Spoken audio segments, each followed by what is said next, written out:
All right, going in live a little bit early today. Just trying to go ahead and make sure that folks know that I'm here and can see the stream. So, so don't have anything planned for today other than an AMA. And looks like we have 5 people watching already. So whoever you are, go ahead and sound off in the comments. And I hope you brought your questions.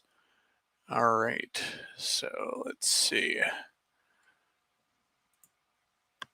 Looks like we have mages. Morning, Sean. How's it going? Uh, Loved watching the drinking quest. That was fun looking, and I wish I could have participated. But I was working, so that would not have blended well with the drinking. But that does look like a super fun game. So awesome. Not always. I mean, it's not required, but with an AMA, it helps to have something to answer if you're going to. So it helps if you guys have something to ask. I can always talk about a number of gaming topics.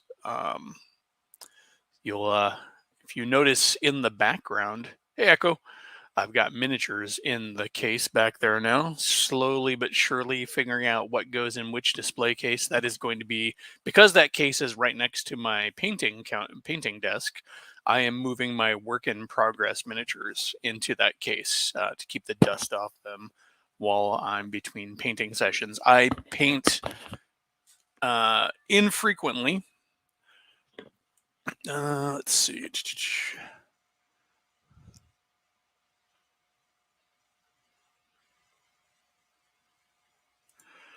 Oh damn! Yeah, that's the problem with drinking in a fun environment. You slowly but surely lose track of the sense of scale.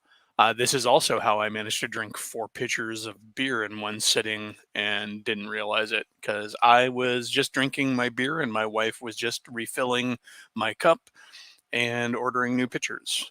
So it wasn't until I stood up that I realized I had been drinking much more than I thought I had been. Um, so yes, that was fun. Uh, so hope everybody's doing all right today. Echo, what have you been up to? Up to any kind of gaming? Sean, I know you've been chugging along on your campaigns, and you even teased us with a little video short. Uh, I will be running my game tonight, my Monday game, and the players are ruminating over what to do when a red dragon, like a super old, powerful red dragon, comes calling and demands that you do a task for him to honor a promise made by your grandfather. And they kind of have a question in their head of, so we have one super powerful evil dragon wanting us to kill another super powerful evil dragon. Who's actually the bad guy? And what happens if we kill one or the other? And so it's while both dragons are evil, um, the one is parked outside. The red dragon is parked right outside the character's home village. So, and pretty much given them the ultimatum of go take out this dragon for me, or I will destroy everything you know and love. So that'll be an interesting to see how they come about it. They have a week of game time to prepare before they are forced to leave by the dragon, um, and they have been trying. They've been gathering information, trying to gather intel on both dragons to see what they can learn, and looking around for magic items and doing some downtime activities. The party is now all together. The one party member who had split off from the rest of the party. We'll be catching up with them about 2 days before they have to leave again. So it should be interesting. Um, but yeah, that is what's going on for me and what I have to look forward to today. I think my next session as a player is 2 weeks from next Wednesday, not this Wednesday.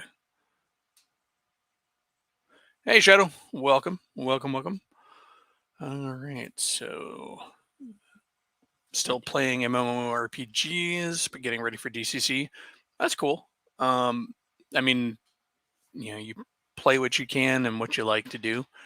Um, I was never able really to get into MMORPGs, but I know my wife, sister-in-law, and my mother-in-law were really big into World of Warcraft.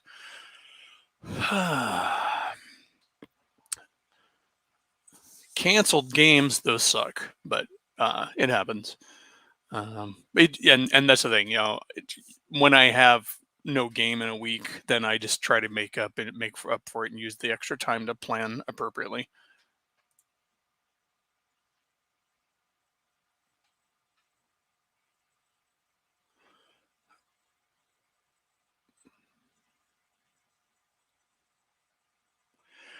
So the funnel thing, I know lots of people love the funnel thing in DCC. I'm just not a fan of it, but I know tons of people love it.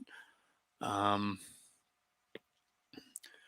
so hopefully that goes really well. See, for me, I would much rather craft a character. Well, not even craft a character. I'd much rather just make a character, see if it survives, and go all in on that character rather than really make a bunch of disposable zero levels. Um, so it's just it. That's me. Um, I can't help but think of any character I make as a person and an individual. Um, no, that's not to say I don't mind. I have any issues with them dying or anything. I mean, my characters. I mean, I've sacrificed them before, but and a death of a character is either just an opportunity for the rest of the party to go on an adventure or time to make a new character.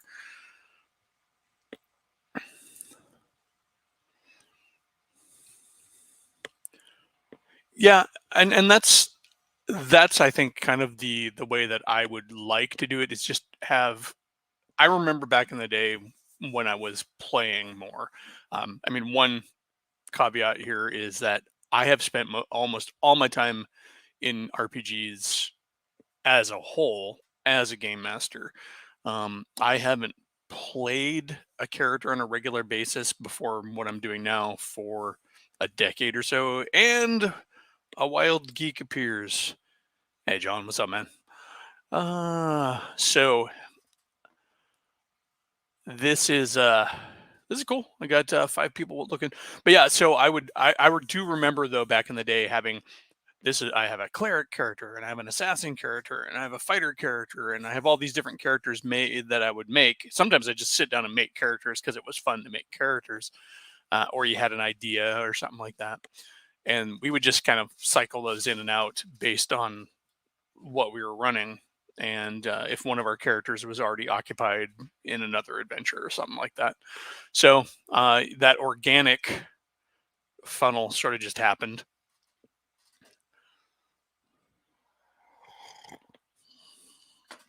I will be drinking coffee this morning because the dog had me up at 6:30, and then I also had to get the trash down to the curb. And by the time I went through all of that, my body was just like, "No, you're not getting back to sleep." So, all right.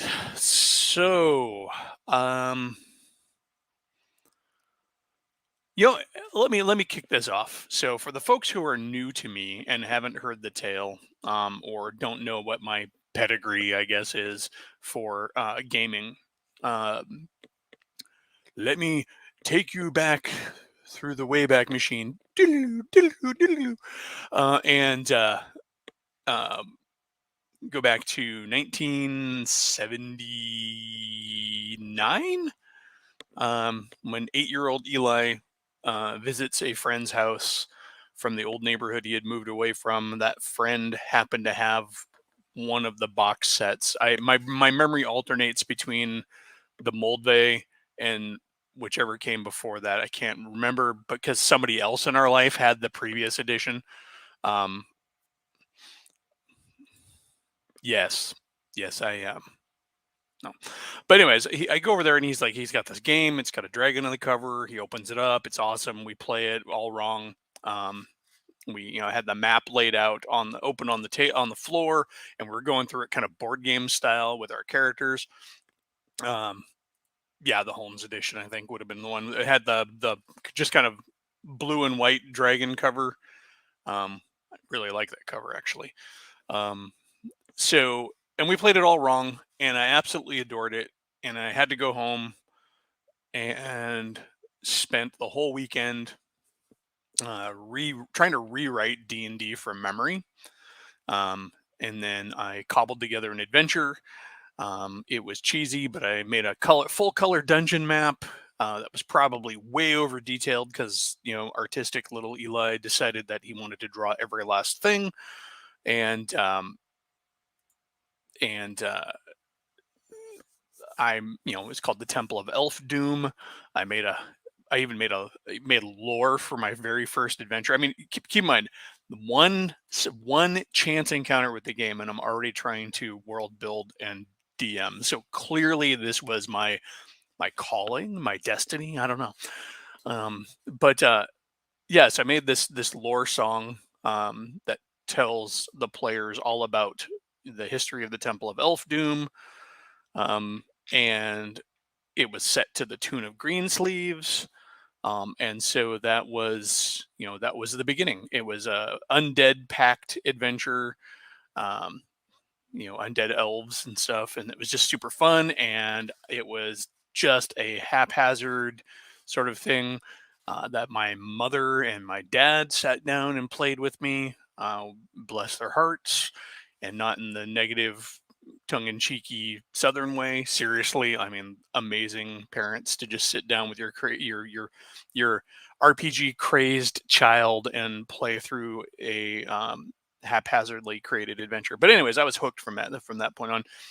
It wouldn't be until I met some of the local kids that I really started playing D&D though. So it turns out that an older boy from down the street, and when I say older boy, I was in like third grade and he was in like fifth or something like that. He was a couple years older than me. Um, Started showing up at the bus stop with D&D books under his arm, and so yeah, and so it was then seeing him and then his friends walk around the grade school with their D&D books really got me interested. And so we started talking, and next thing you know, him and I are playing. And then him and I and his older brother are playing. And then later on, not too far from there, his cousins would move into the house next door. And so they were playing. Um, and then it just kept expanding out.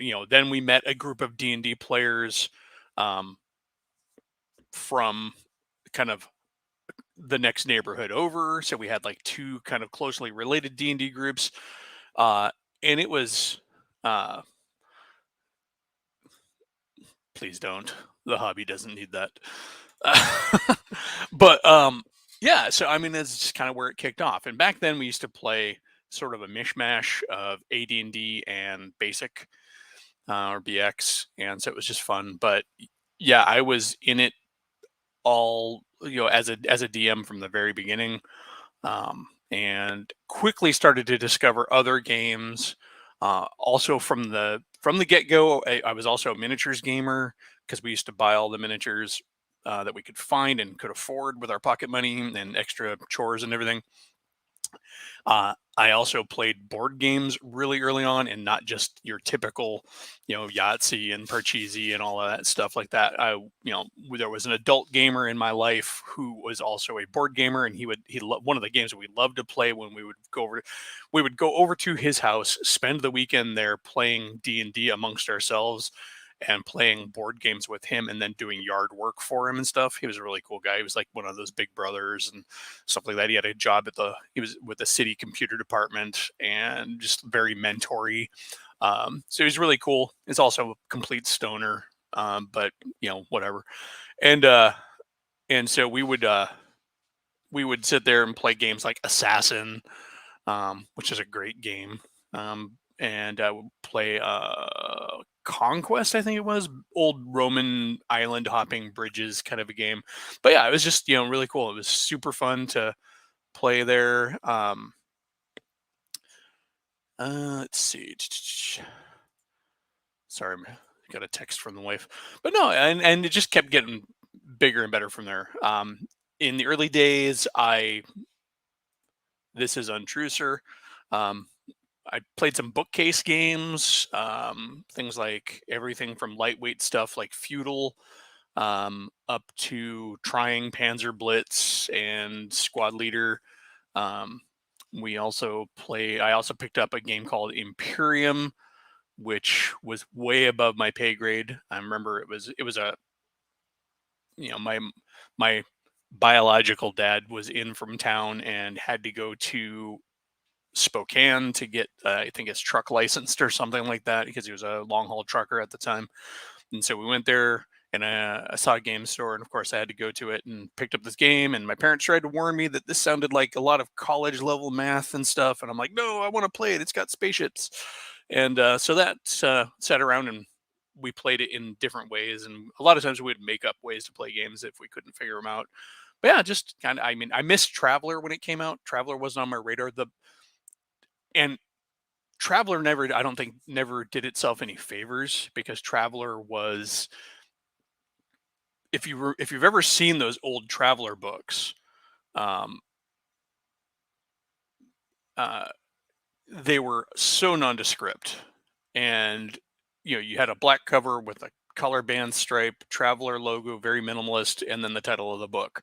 And there were little digests, scale books, and so they didn't jump off the shelf. So when came time for science fiction games, I just stuck with the brand name I knew, which is TSR, and I went with Gamma World and Star Frontiers. Uh, utter a few bad words during play. If this is for me, geek, probably. We were young and vulgar. Yeah, I couldn't say. I never played it. Shadow, still never played Traveler, and I'm not particularly interested in it. I mean, I like the universe. Traveler 2300 interests me a little bit more, because I like the groundedness. But yeah.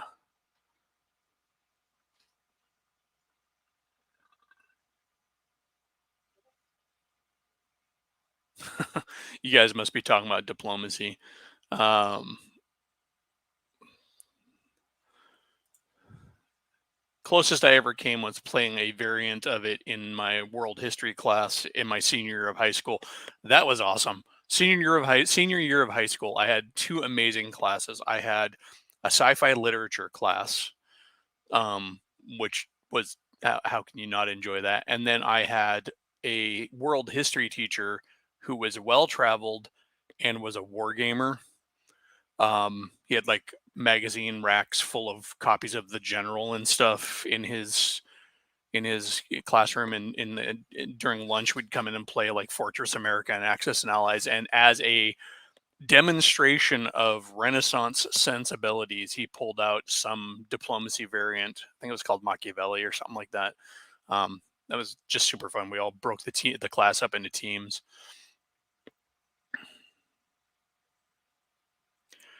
Yeah, packed with greatness and all that is all well and good, but when you're a younger gamer and you don't appreciate that, it's just not going to jump off the shelf.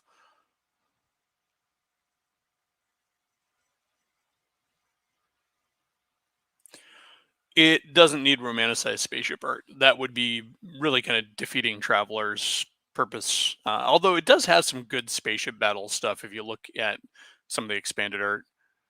Uh, yeah, it's Traveler. A Traveler.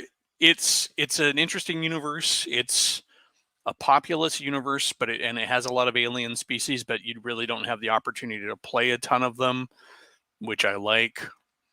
Um, that's all. I mean, it's one of those ones where, I mean, I even have 15 millimeter Imperial Marines for Traveler. Got them through Ground Zero Games, who does a really good sort of not or a version of them where they're marked under their United State UN Space Command, and so there are UN troops in there, but they're I've got them painted red and everything. Favorite TSR rules scenario author. Out of the ones that I can name, it's either going to be Zeb Cook or Jeff Grubb. They've written a good chunk of the stuff I've really liked.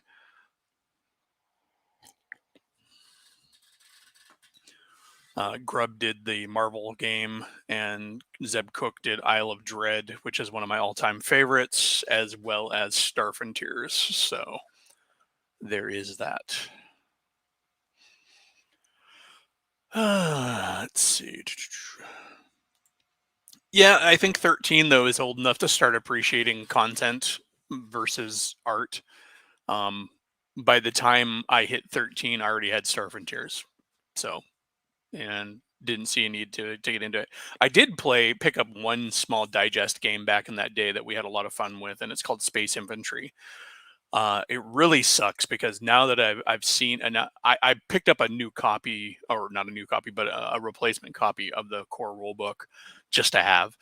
But I have since found out that there were like 6 supplements, expansions for it. I never saw any of them in the wild, and it was such a fun little game.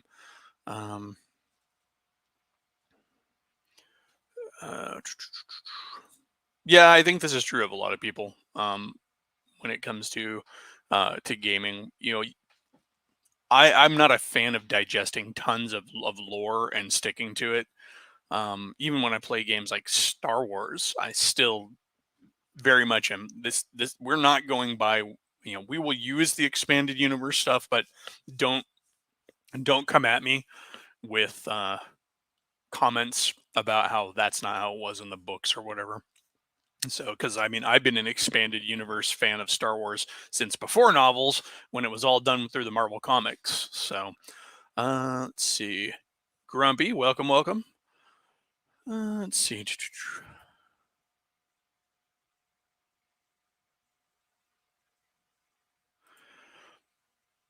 Yeah, it's this is very true. I feel like if a game is going to spend money on art at all, it should be on the cover. Get somebody to open that book. If you don't, then your game is going to sit on the shelf forever.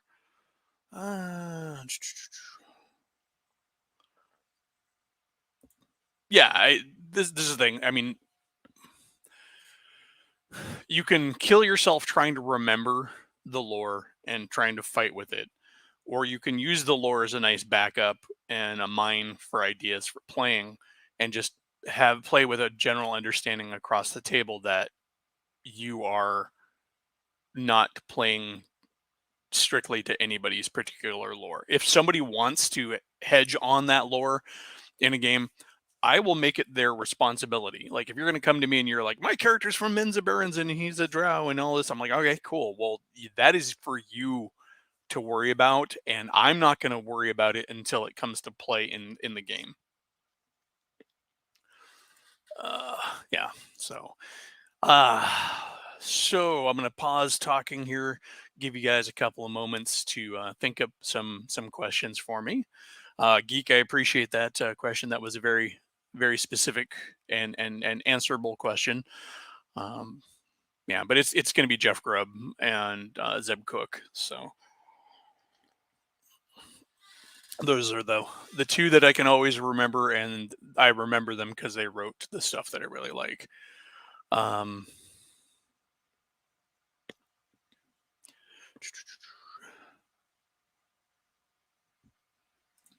Yeah, this is always good. I do like it. Like to do this too if I can. If I'm giving it to them through an NPC, it's cool because the NPCs can be an unreliable narrator, and they have a point of view and a prejudice and all of that. Otherwise, what I will often do is I will present the initial bits of lore through like academic sources in a very general way, And if they insist on digging down and drilling down on it, they can. They can spend some time, and then I can come up with more details. But I'm not going to come up with more details on it unless the character and player show an actual interest. Well, it's not anchovies. Actually, my favorite pizza assembly, and it actually became known as the Daddy Special in the house because that was my order, so my kids knew what it was. It is olives, onions, Italian sausage, extra cheese, and when I say onions, I prefer the red onions, and then uh, mushrooms. So that is on a hand tossed crust. So that is what I like. It's very savory, not a lot of acidity on that, except for the tomato sauce. So um, sometimes I will add green peppers to that, um, but yeah, without this. Hey, Gene, welcome, welcome, welcome. Afternoon. So you must be somewhere across the water. Favorite PC class and what's my least favorite? Why? Okay, well, I think my favorite PC class in D&D, um,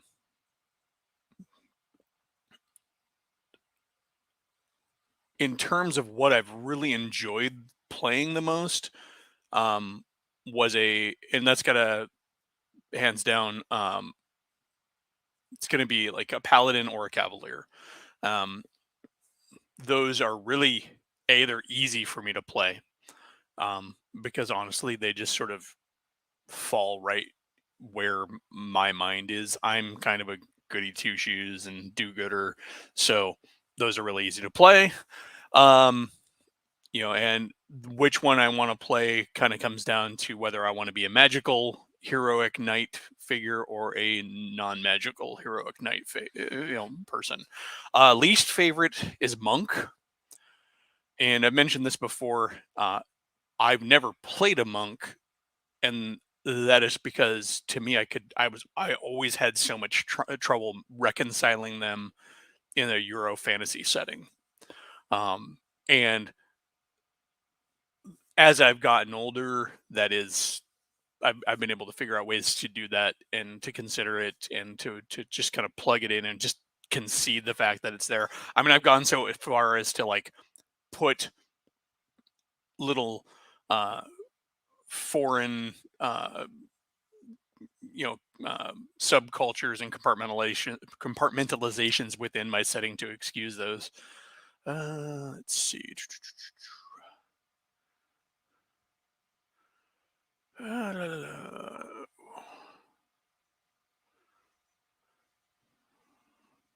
Let's see.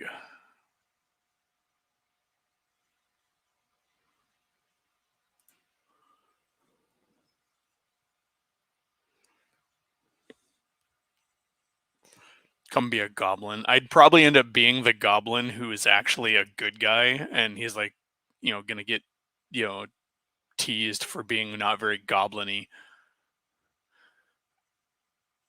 And it's because yeah, it's if everybody else is playing, I don't play sleazy very well, and skeevy very well.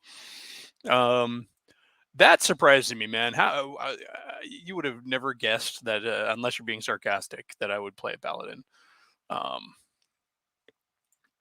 yeah, I kind of assume this now as an adult looking back on it, but back then it was just like, don't put your Asian martial arts in my medieval peanut butter.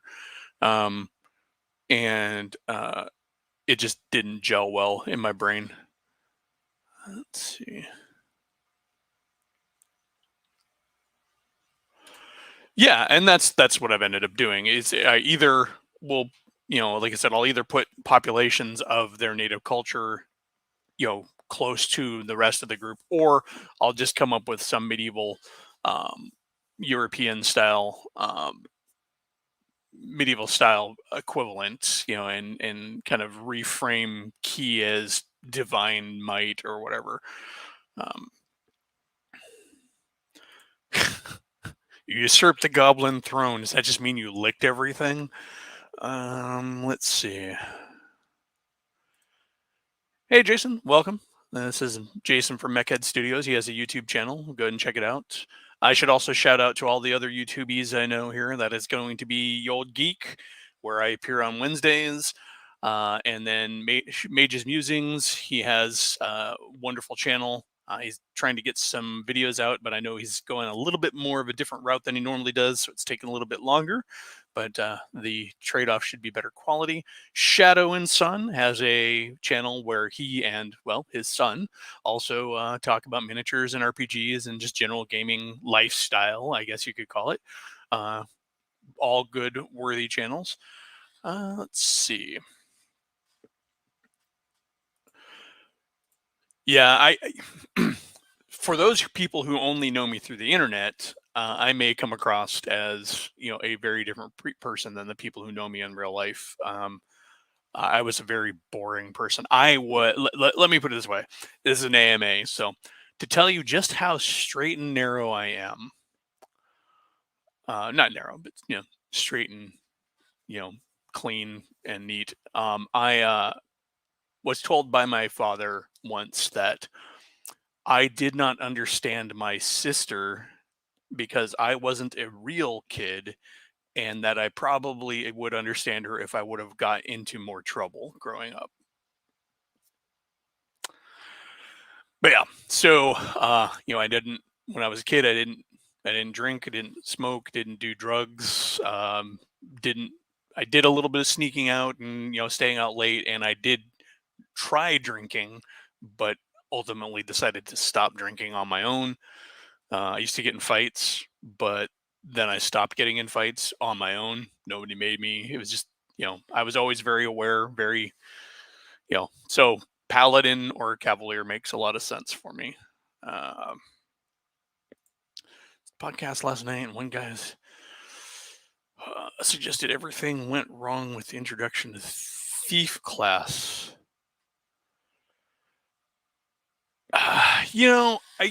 Everybody's got that thing, and I really feel that everybody wants to try and vilify a class here or there. And the more I play, the longer I live, the more I realize that it all comes down to individual experiences. They probably had craptastic thief players. I didn't listen. And yeah, I've not heard that podcast. I mean, it could be that he just felt that it took away from the other characters and took things that everybody had been doing and finally made that a niche of somebody else. And that's the wrong way to run thieves as a GM. Thieves are supposed to be able to do sort of supernatural or at least above normal ability thieving. Everybody can climb, but thieves can climb amazingly. Everybody can hear noises, but thieves just have that special knack. It's kind of like saying you've got soldiers and then special forces. Nobody's going to argue that the special forces guys are a different level of combat than a soldier, even though they all do the same thing. Thoughts on the perfect amount of hybrid classes, or is there no? So, hybrid classes, I think, offer one major advantage in party composition, and that's the ability to stuff another more focused character in there. So, for example, if you have like a paladin in there, you may not need a cleric, and you could maybe put in another fighter. Um, if you have a thief in there, he's not really going to replace anybody. But let's say going back to the paladin, instead of another fighter, maybe you put a second thief in your party or something. Who knows? It's just hybrid classes do allow you to kind of double up in one character and leaving space open for other character options or redundancy.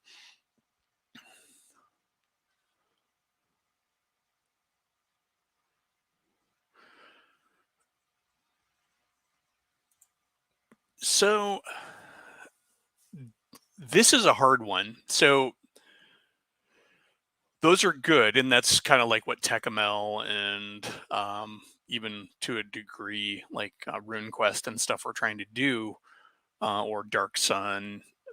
The problem is that the barrier to entry and the barrier, what I like to call the barrier to enjoyment, is a little thicker at on worlds that a uh, don't have the frame of reference that a medieval fantasy land has. We all have a general idea, at least whether that's from actual history, movies, books, comic books, TV, what have you, um, what medieval land looks like. And so that general understanding does a huge amount of lifting for keeping the setting going. When you're playing more interesting fantasy worlds, less medieval fantasy worlds, as a DM and as a player, you have to shoulder a lot more weight on trying to keep the differences alive and well and making them count. And that's a lot of weightlifting while you're also trying to run the game and role play.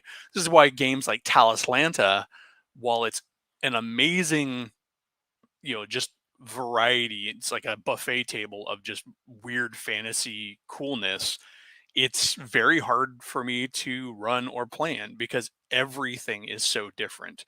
It's very hard to find a good fallback point where you can just kind of settle in and not have to keep holding the setting up. That's the thing, that when I say barrier to enjoyment, you know, even if you can get into it and get past the barrier to entry, you're spending so much more energy while playing, holding it, holding it up, um, and and just kind of, you know, making sure that it plays out.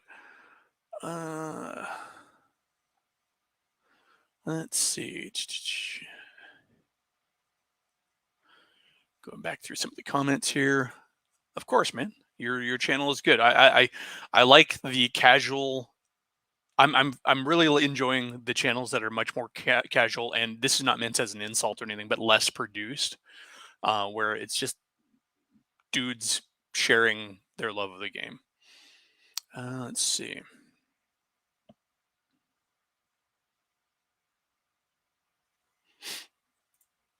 Yeah, and they were, and they still do have the ability to do that in games.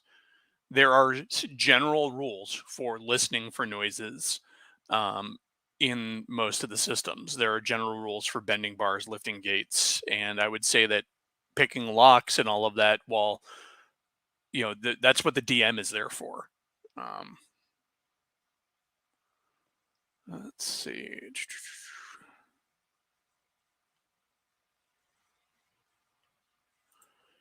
Everything is too powerful, all of them without exception. I'm not sure what you're referring to there. Let's see. Yeah, I'm not saying it's not possible to do. I'm just saying, Shadow, I bet you anything, honestly, that you probably put way more energy and effort into achieving that than you would playing medieval Fantasyland. Um,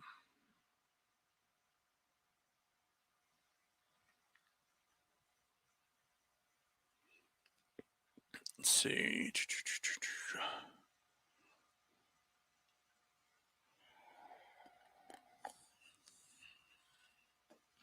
Let's see.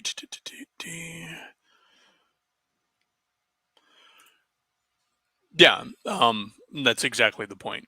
These things are tropes, and these things are stereotypes, and all of that because they're easy. They're shorthand. It's just like it's you by playing something familiar, you can dive right in, and not have to worry about it. Comments have been made about running, for example, Call of Cthulhu in the modern setting. I mean, that's where Sandy Peterson, the creator of the game, um, you know, prefers to play. In fact, he wanted to write the original rules set in modern time, but uh, Chaosium at the time told him, no, we have to make it contiguous with the actual literature.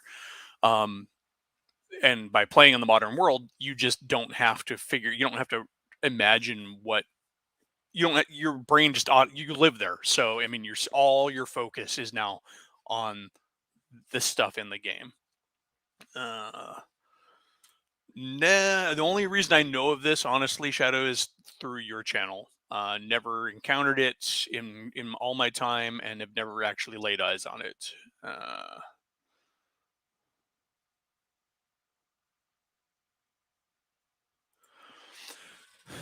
you know, I don't I don't like to play Call of Cthulhu in the modern setting.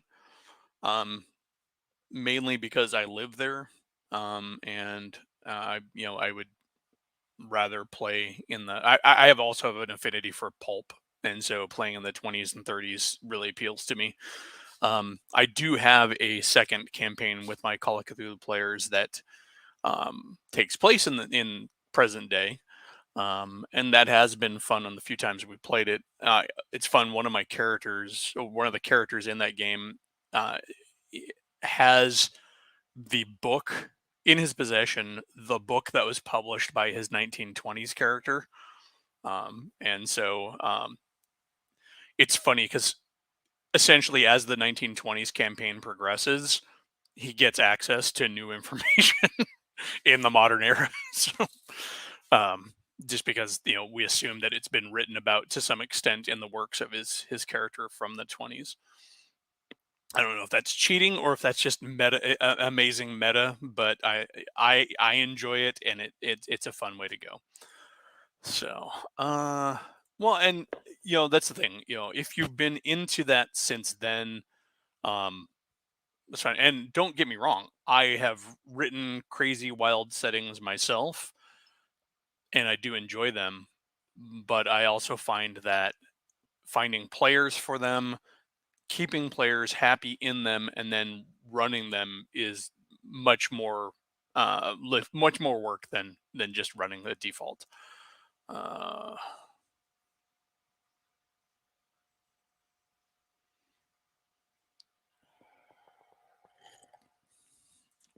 yeah, you don't live there though, man. You live in modern day Earth, not medieval Earth.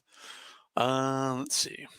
This might be a reason for Europeans not to want to play there because that's their backyard. But you know, we don't have that. Let's see. Exactly. When he came up with that idea, it wasn't even actually that wasn't his intent. He was just trying to have fun and tie his two characters together. Um, but when he started joking around about that, I'm like, yeah, why not? So let's see.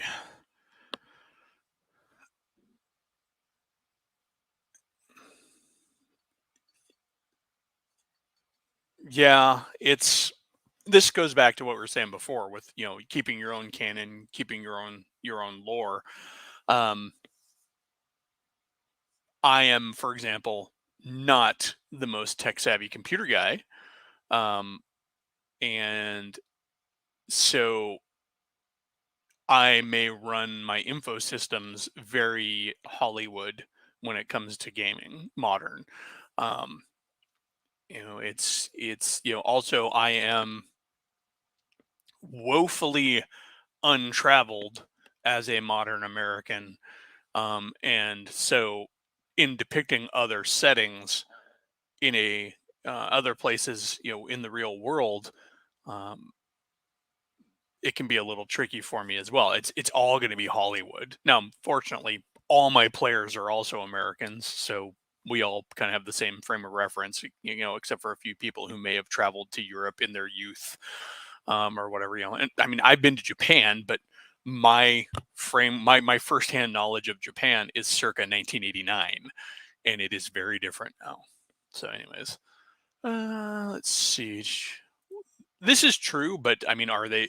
I've always wondered: are real world castles all that cool and interesting to people who live surrounded by them? Um, it's a different perspective. Like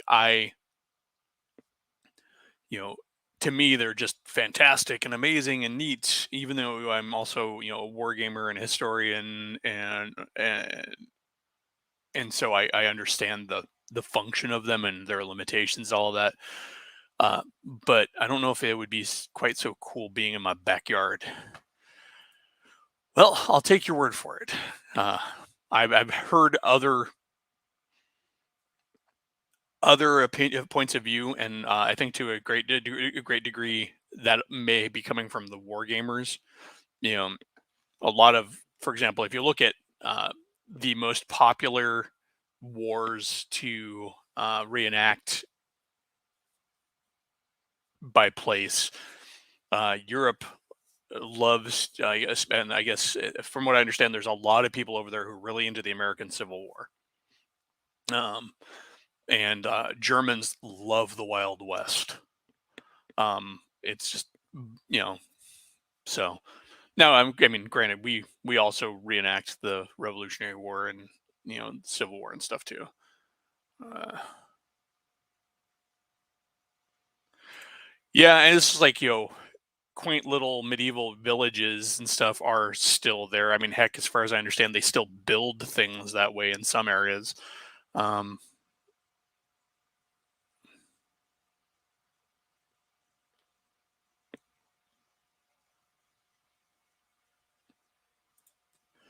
yeah, I mean, you can get inspiration from anywhere. I know when I play D&D, the woods, the forests that I often run people through are very much inspired by my growing up in the Pacific Northwest and having massive, just endless tracts of forest and old growth forest and a temperate rainforest and all of that up there, with big mountains. I always joke and call them real mountains. Um, and that I mean, so my forests often do not come across as medieval forests or European forests, although I'm going to imagine at some point before they were overlogged and overcut and everything, European forests were probably pretty dense and thick too, and in some places still are. I just, visually speaking, my forests probably come across much more as a mishmash of fantasy forests and my experience from the Pacific Northwest. Um, let's see.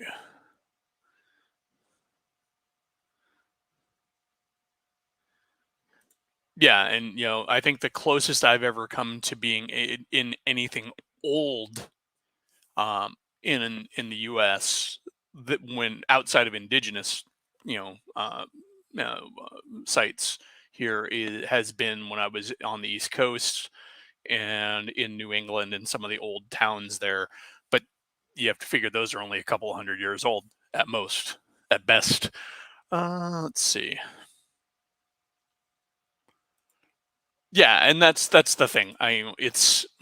It's so regular and common over there. I imagine it does stunt the perception of it somewhat.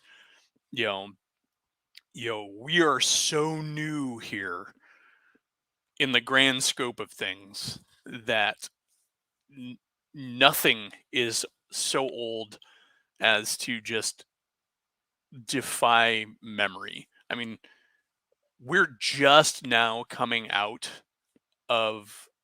into the first phase in you know, about the first century, I guess, where we can honestly say that there's nobody alive who hasn't lived through some of the major events of our history, of our early history. I mean, granted, Revolutionary War folks have been gone for a while, but when I was a kid, there were still Civil War people alive.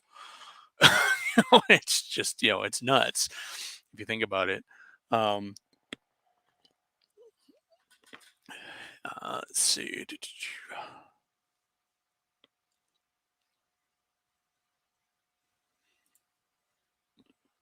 Well, that's not even true, really. I mean, you figure the Romans did a number on a good chunk of the forest there. Um, so yeah, I guess it depends on where you're at.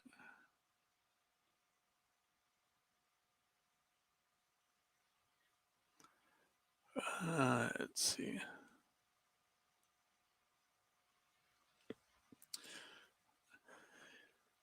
Let's see, where are we going here? All right. So one of my family members told his brother who was visiting Canada for the first time, going for a hike, "Don't worry if you get lost. No one will find your body for at least 20 years." It depends on where in Canada you're at. Considering, I mean, at one point, statistically, what the vast majority of the Canadian population lived within X miles of the U.S. border or something like that. If you're in Upper Canada and outside the populous areas, but that could also be said for the Midwest here in the U.S. Um,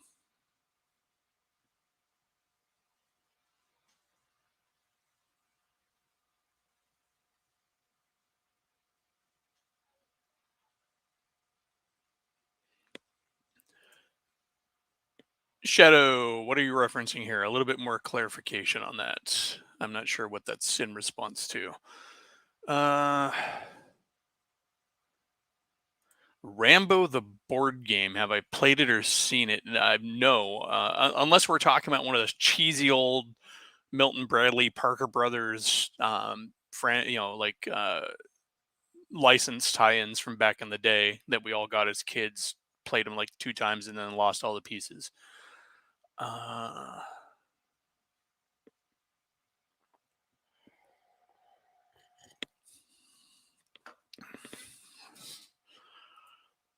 where is that, Justin?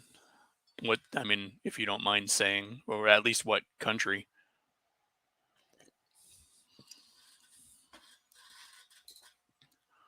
Uh,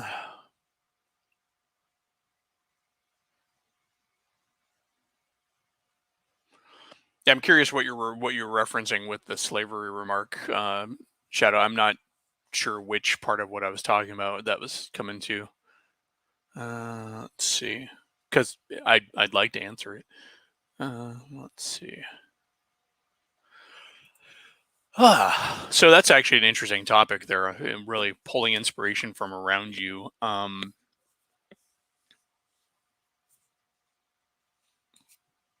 Okay, so he's Justin is in Canada then, or are you being sarcastic? It's so hard to tell with mages because he is a master of sarcasm, and you can't tell sarcasm in text. Uh, I'm not throwing an invite onto this one because we don't have a topic other than me or just whatever comes up. So I didn't really feel like it would support having somebody on here to chat with. Um, I do have to apologize. The week kind of got away from me, so I wasn't able to actually come up with a themed chat for Sunday/Monday, and so I just kind of threw this one up. Yeah, yeah. I mean, they they always say write what you know, and even managing to write fantasy, he still managed it. Um, uh, oh, there you go. Yeah, it's there is a lot of empty territory up in Canada. There is so much unused wilderness in Canada. Um, there's also a huge amount of unused land in the U.S. Just so much of that is desert or plains. So um, forested territories tend to be a little bit more occupied. I mean, if you go to Oregon, Oregon's not very populated. Um, but once you get past that coast, the West Coast mountain ranges, it's just plains land. So no, but Toronto is also not the rest of your immense country where it has insane amounts of just untapped, untouched wilderness. So, um, yeah, that I mean, it's Canada is definitely much more wild, I think, than the U.S. Um, so let's see here. All right.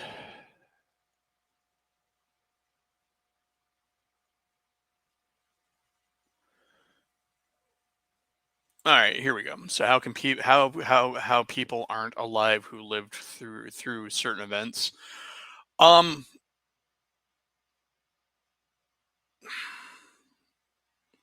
so I'm not going to get too deep into this if that's what you meant by slavery, but I feel like w- I was just making a general reference. I mean, there's a lot of stuff to unpack there. Yes, you know, but that's yeah, that's really not for a stream like this. Um, but but correct. We're getting to the point where there are very few people alive who also lived through that. We're at this point, we're getting to the point where there's very few people who lived through World War II. you know, so I mean, it's getting on there. I mean, the Vietnam guys are the super old crusty vets now. Um, or and the Korea guys are disappearing too. Um, let's see.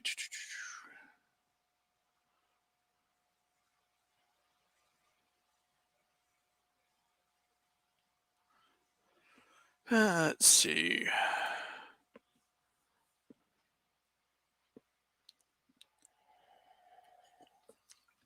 Having driven through Wyoming, I recently, I can back that up.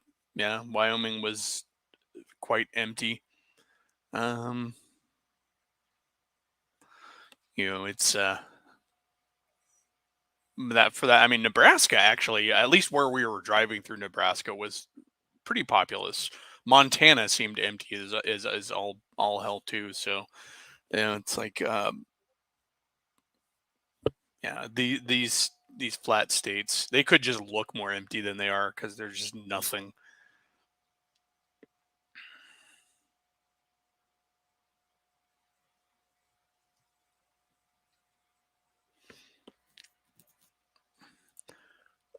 Living in a desert would suck. I would never want to live in a desert. I hate the heat, which is one of the problems of living here in the summer. Uh,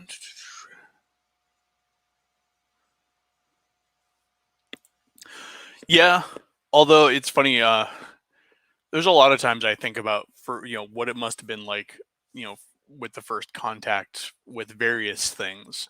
And I believe I really seriously think if you look back at a lot of the early encounters mankind had with things, you understand where some of our myths and legends and various bits of folklore come from. You can imagine hearing an owl for the first time. What is it, the joke, the meme they posted that the first man who heard a parrot talk to him was probably not okay for a couple of weeks. Uh, you know, and then if you consider parrots aren't the only bird that can mimic or talk back, if you run into real birds that can talk and seem to know what's going on and are very intelligent, it's not a great stretch to come up with folklore that other animals and other creatures can do that. So uh, this is true. Let's see.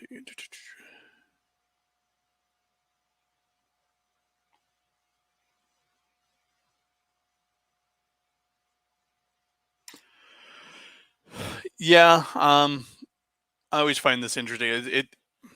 The problem I have with this is everybody I've ever met who's really big into this always ends up being connected to somebody who you would recognize, and nobody ever says, "Yeah, I'm related to Bob the shoemaker who did nothing." It's always they're related to Prince such and such or Baron yada yada yada or such and such writer or politician or it's I'm not saying you're not. I'm just it's the only people who ever seem to really talk about that are always the ones who seem to be connected to somebody. Um, let's see.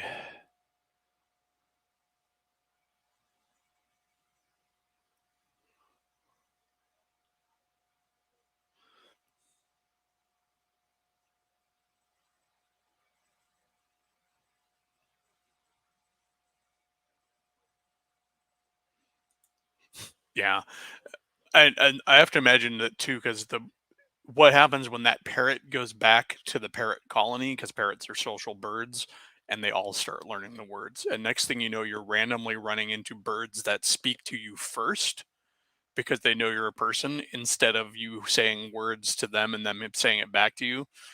Um, yeah. And imagine monkeys probably were really trippy to people when they first started encountering them as well, because they act so much like us, monkeys and apes. Let's see. Yeah, according to my grandmother, we go back to Edward Longshanks on that side of the family somewhere, and that tracks through the English side of things. Then you can also then we also have a Dutch element on that side. So, but I don't know. The Dutch element, as far as I've heard, only goes back to the. I've only ever heard it back to the three brothers who came here uh, seeking business opportunities. One went to Colorado, and one or two of them maybe went to Colorado and became silver miners. One of them went up to Canada, and one of them I think stayed on the East Coast. Yeah.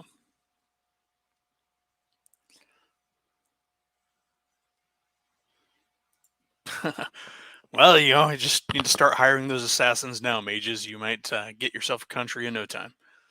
Uh,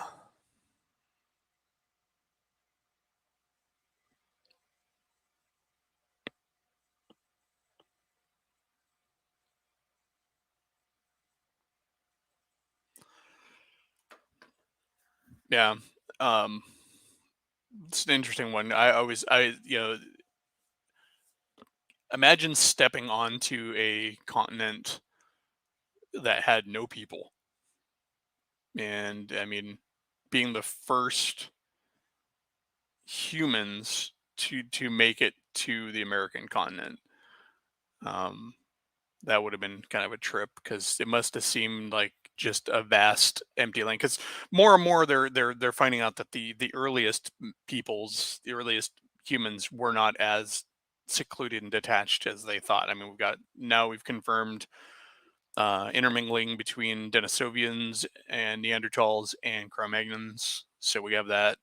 Um, and then uh, so they were, and then we got trade goods going back and forth between all of them. The Clovis people, and then their trading network. So, um, but when people got here for the first time, it must have been really trippy because there's just nobody, and the animals were kind of different too. I mean, different sets of animals here.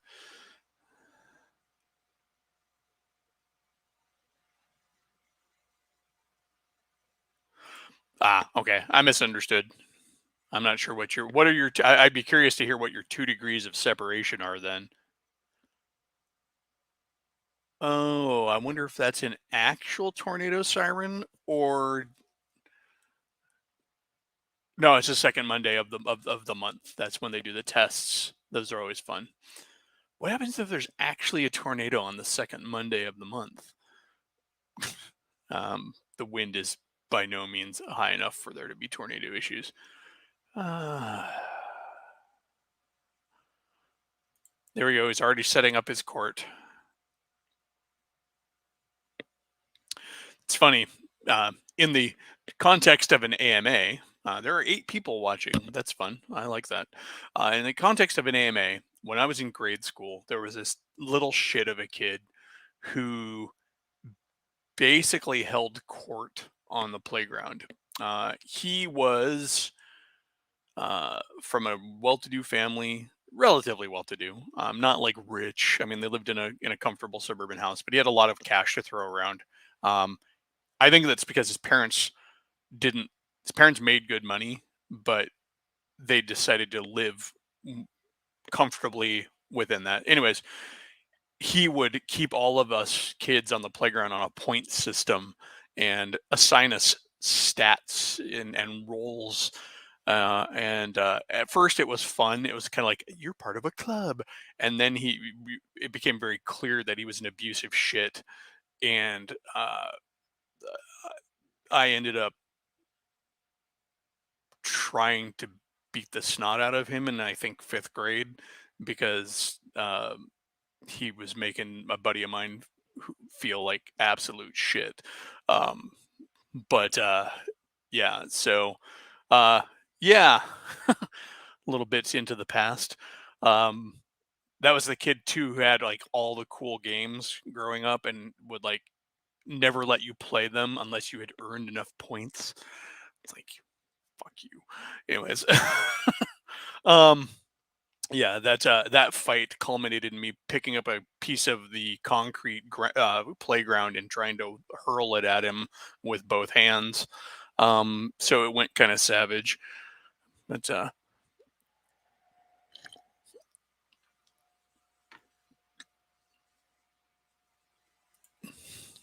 it's Fight Club, isn't it? We all know it. It's Fight Club, but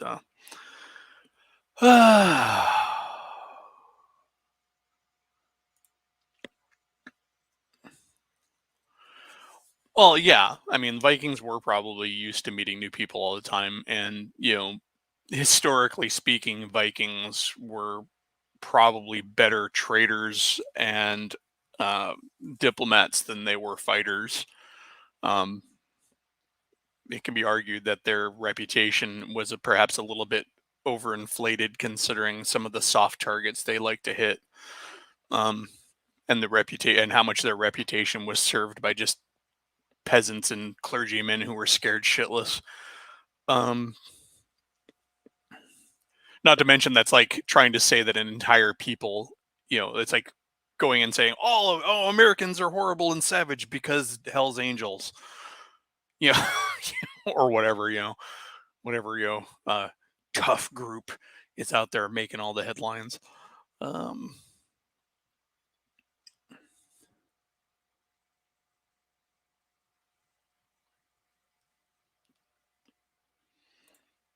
well, that's cool.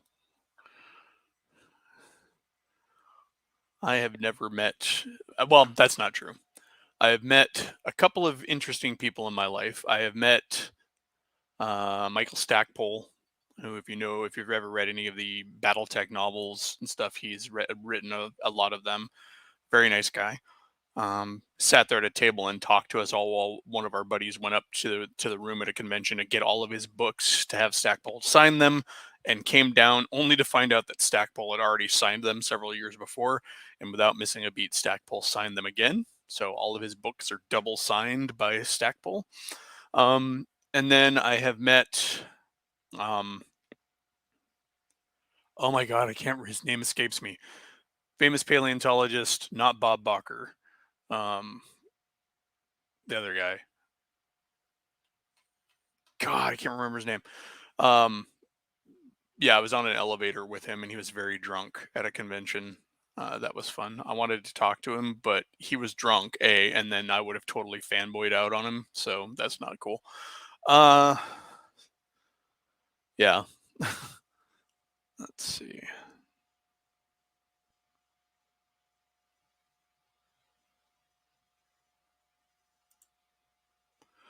No, it's one of the two that they referenced a lot when they were doing Jurassic Park, and I can't remember. It's Bob Barker, and God, I can't remember his name.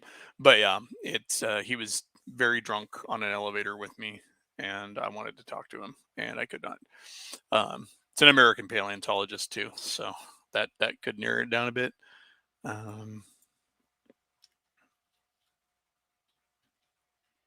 Let me see if Googlies will help me. Oh, that's not helpful. So, but anyways, yeah. So that was fun.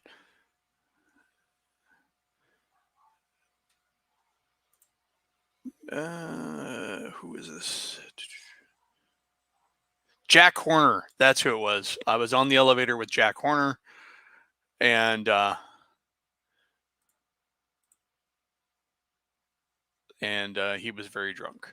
So, and here, so it was unfortunate because I would have loved to have chatted with him, but it was not to be done. So, and this dude, Jack Horner, very inebriated Jack Horner. It's at NorwestCon up in Washington. It's a pretty fun convention, but it wasn't a gaming convention. It was, I mean, they had gaming there, but it was a general fandom convention. So everything from sci-fi to literature to art to, I mean, just fantasy.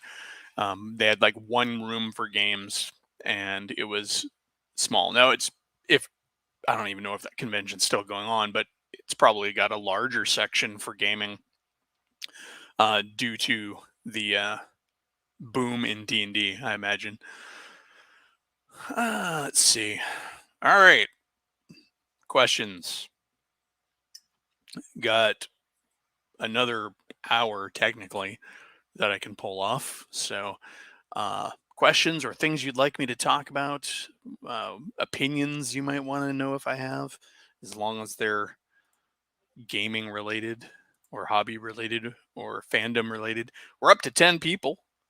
If I missed anybody sneaking in here, I do apologize. I think RW Bishop, you got in here without me saying hi. Hello, welcome. So favorite BattleTech novel. I have never read any of them. I'm just gonna flat out say that I've never read any of the BattleTech novels. I do not read. I'm gonna flat out say this. I do not read anywhere near as much as I would like to. I am ADHD as all get, and then also I have a reading disability, so it's very tricky for me to read. I have to really be into a book to get into it, and to read it all the way through. I also have a tendency to fall asleep when I start reading something, even if I'm interested in it. Once my brain finds that calm, it overcompensates, and then I just fall asleep. So I have not read any of the BattleTech novels, and probably would never. I don't think I've ever tried because BattleTech isn't a universe that I'm really all that interested in reading novelizations from. I approach BattleTech much more from a like a historical gamer sort of sense. I loved the lore books, the house books and stuff like that, and I love knowing the history of the setting. But I'm not so much interested in the characters of the world and reading about what they're doing. I'd much rather be the character in the world. Um, let's see. Tried audiobooks. I have. I have listened to a few audiobooks. I have a tendency to run them uh, when I'm working on projects or even while I'm doing my workday because I can keep music or something going on in the background. Um, for anime, sub or dub, both. I know it's a cop out answer, but I like subtitles so I can hear what the original voice actors sounded like. I like dubs for when I just want to watch the thing and not have to worry about tracking my eyes around reading and trying to keep track of the movie because of the reading disability, um, which is mostly dyslexia based, and also I have this problem with my eye jumping around the page a lot. Um, that can be hard on subtitles. So when I was only able to get a hold of subtitled stuff, I would watch it through, focusing on the titles, and then watch it a second time, and that way I just kind of knew what was going on, could enjoy it.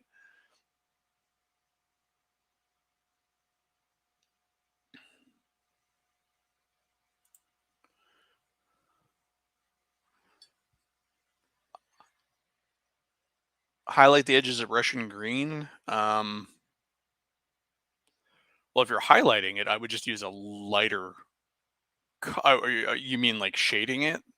For shading it, I would just go with like a dirty color, and then I would dry brush over the highlights, dry brush over the high points with a lighter shade of the original color. And where it is most extreme, I would touch that with maybe almost a white. Yeah, it can be rough, man. There's so much stuff on my shelf that I would really like to read, and I buy books. I buy books with the intention of reading them, and then I have trouble just getting through them. One of my goals now that we've moved and we have a place where we can set up for ourselves only and not have to worry about making sure that the kids have space and everything. So I want to get a reading chair and a reading light and just a place where I can sit down and focus on reading. And that will hopefully help. I'm also looking into some aids for my particular eye jumpiness. There are some, basically, I'm sure you've seen them. The easiest way is just to keep a pen going along the line, but they actually have these little sliders that you can put on your books to keep the what you're reading in frame. Helps your eye not jump around so much. So I'm looking into that. Um, Also, I want to get back into drawing more, and I'm trying to find an affordable drawing table that I can put down here in the basement, so I will have a dedicated space to draw. Because that is something I love to do, but without a proper place for it, I find myself rushing and just mainly just doing sketches and scribbles and never getting to finished work. Uh, they have a place, they have a purpose, they have a use. I unfortunately feel that because humanity being what it is and businesses being who they are, these are going to be used to replace workers again, and destroy what few jobs exist for creatives. I really do. Art is a hard enough field to get into and make a living. Um, and if you have programs like Midjourney, which can be utilized by non-artists to create passable or usable artwork, that is going to destroy opportunities for working artists. Uh, it's not going to have any effect for the low-level guys. Like, for example, me, who would never be able to afford an artist anyways. If I could produce good enough stuff through Midjourney, I might then be able to produce more engaging rule sets or supplements, for example. Chat GPT, I know it takes some refinement, but I know like even my brother has used it in his day job to help. He uses it in a very intelligent way, um, as sort of an assistant in his position. Um, and it allows him to free up some of his brain time for the stuff that really matters. He's using ChatGPT to basically go over and mill over the crap, kind of like using a calculator for the low level math to do the high level math. Um, so there are places for it, but unfortunately, human beings just suck at figuring out the right way to use technologies. Um,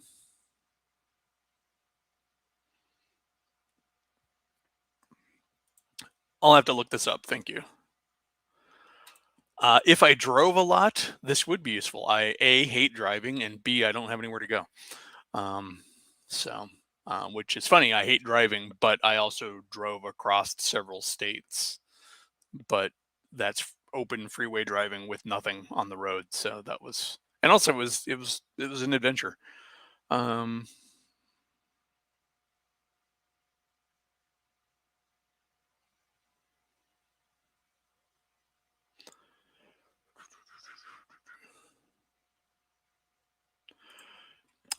how can you police or if you're referring to companies, taking a stand against AI generated art, it's really easy to police it. You have to have, you basically just make your artists produce the receipts You make them show you work in progress shots.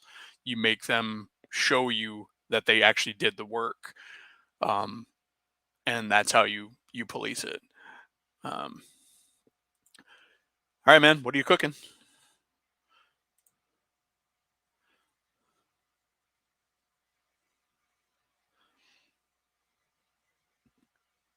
Yeah, and that's the things that I've looked into as well. I have like a low level dyslexia, but then I also have that eye jump thing, and that's one of the things I'm looking for. But just haven't got around to getting it. Sure, I could probably just make it for that matter.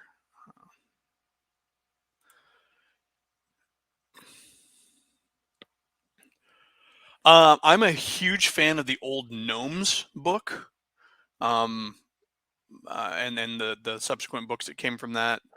Um, Anything by Brian Froud with Brian Froud work, anything with Dieter Lisi's art is good. If you can get a hold of the art books that he did for Spiderwick, it's really cool.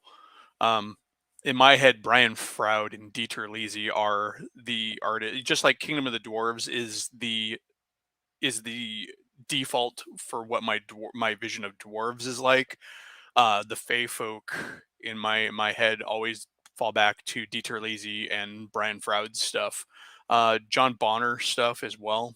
Um, he does a lot of good stuff that I like.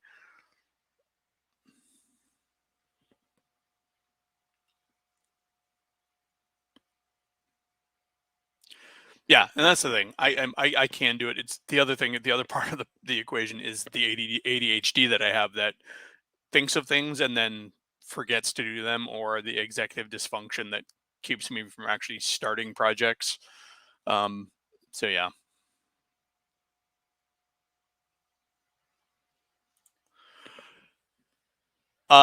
Artists charge a lot because art takes a lot of time to do, and it's an acquired skill. So I'm going to argue with you on this one.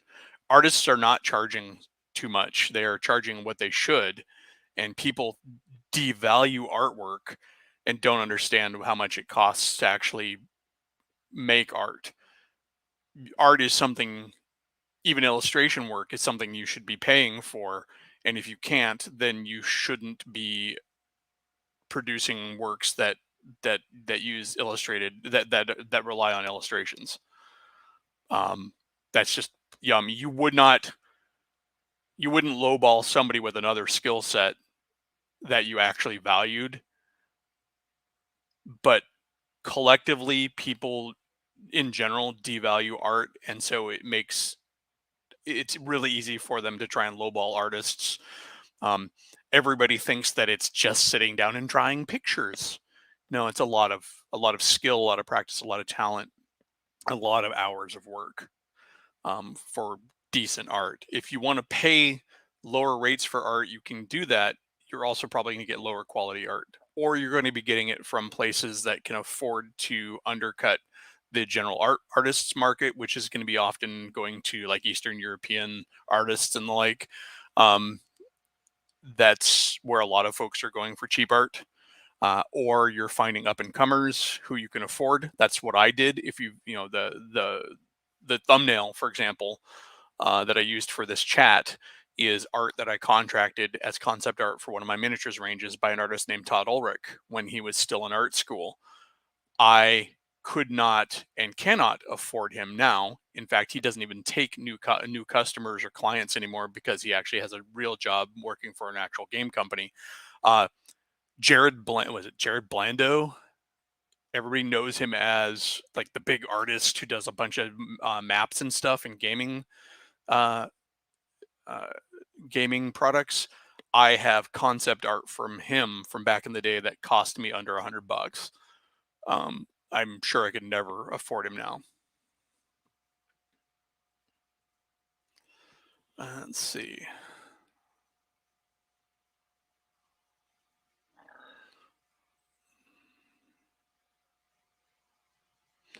Going over some of these. Later, man. Hopefully, some of those are mine.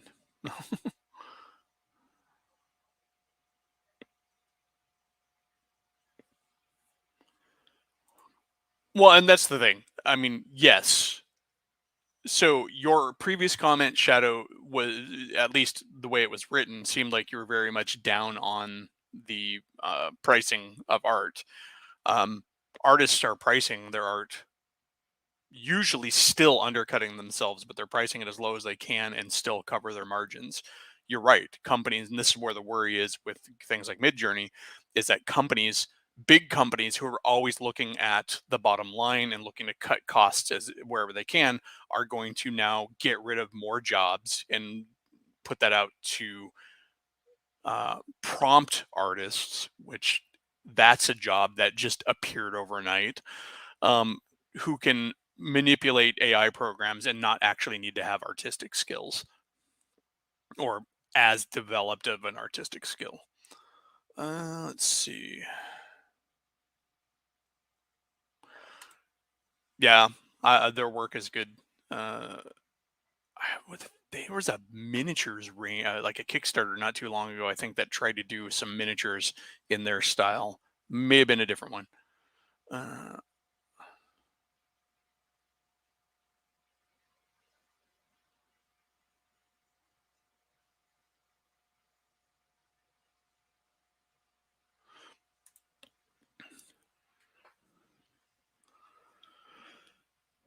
well, this is what artists do. They know how many hours they spend on a piece, uh, and then they will generally provide a pricing based on that. They also know that projects can go longer or shorter, so what they're generally doing is averaging out a cost that they can kind of amortize across several different projects, which means that your simpler project may get charged a little bit more for, because you don't ever, I mean, art is slightly flexible in how long it takes. You There may be a false start here or there, or you may have to redo something because it just ends up not working. Um, the other thing that factors into that too is, if you're producing for somebody else, what do you charge for revisions? When I was working with Todd Ulrich, for example, my base fee that he would charge me allowed me X number of revisions before I started getting charged extra.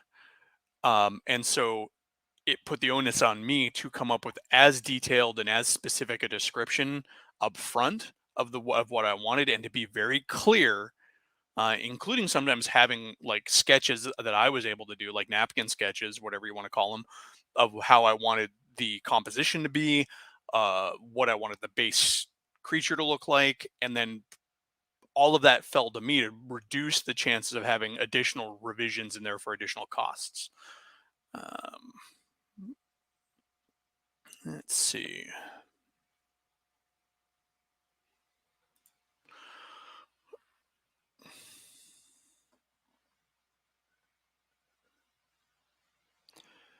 AI generated 3D models.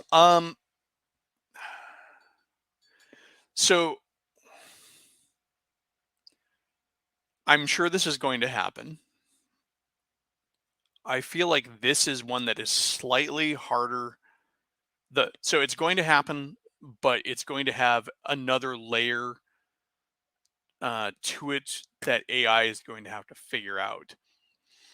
Um, Whether it's 3D printing or physically sculpting or casting a model, there are technological limitations that the artist has to has to consider. You can 3D render anything you want, whether or not it'll print right or effectively, is the question. You can 3D print, you can render something that won't print right. Um, and so if the AI doesn't know how to check for that or to design for that, then it's going to produce stuff that's mostly unusable, or then needs a person to come through and clean it up. What a lot of what we're seeing actually is that the AIs are producing starter works that then actual artists are coming in and finishing. Um, And in the realm of 3D miniatures, that is already sort of here. If you watch a lot of the 3D artists' work, if you ever want to check out a really good one, Patrick Keith, he used to sculpt for Reaper, and I think he may still sculpt for Reaper, but he also has his own line. He's the Bombshell Miniatures guy. He has been on his YouTube channel live sculpting in what's he use? I can't remember what he uses. He uses either Maya or it's not Blender, but anyways, um, he actually has a lot of. It's really cool to watch, and it makes my eyes roll a bit because as a physical sculptor, he's able to achieve so much so quickly because he has a library already set up of pouches and guns and basic heads for his alien species and basic legs for his alien species, and he can literally cut and paste these models together and then go through and pose them and tweak their gear and the folds in their clothes. I mean, he has a tentacle brush for he's got a race. One of the races he has in there is a very squiddly alien race, and so he has a brush that he can now draw just the squiggly line, kind of, like you might do when you're trying to make a fence on a computer game, how you plot out the points, and then it fills in the tentacle, and then he just has to go back and detail it. So that is, the shortcuts of AI already exist, but there's still an artist involved there who did the initial work. So I think where the AI tools are going to come in here is and is it going to be maybe to provide a lot of that upfront, like your AI guy, if you could sit there and tell your AI that I want X race wearing X armor in a firing pose, and then it generated that, and then you could go through and inspect it and make sure everything's manifold, make sure that all of the folds and stuff look right, and that the arm isn't cutting into the cheek. You might have to change it out and stuff. um,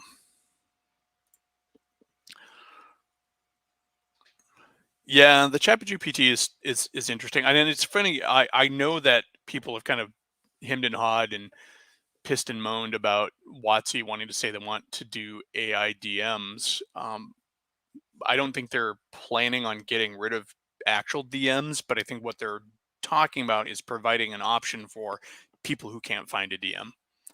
And while it's never going to replace the experience of an actual DM playing with people, it is an option, and it is a stopgap for those people who can't find it or maybe don't want to. I mean, I'm sure there are people who want to play games but really aren't interested in the social aspects.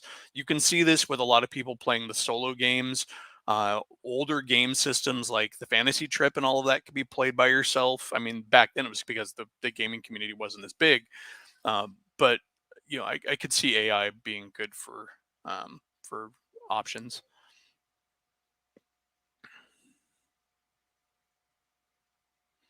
Let's see.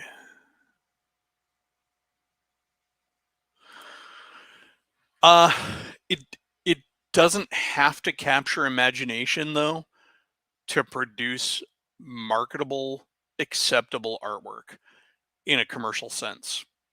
And the reason, and as evidence of that, I invite you to go to look at the shelves of any game store or anybody's catalog and look at the covers of their books and see just how much sameness there is in the composition of game books and even interior illustrations. Um, so you don't have to have a ton of imagination to produce usable artwork for those products. Um, a good example would be using stock art in a in a more of an outside of the realms of the AI work, using stock art for a game product used correctly and used strategically, but not necessarily with any imagination, you can make a pretty polished looking product using public domain and purchased stock art, and still have a very nice piece of work.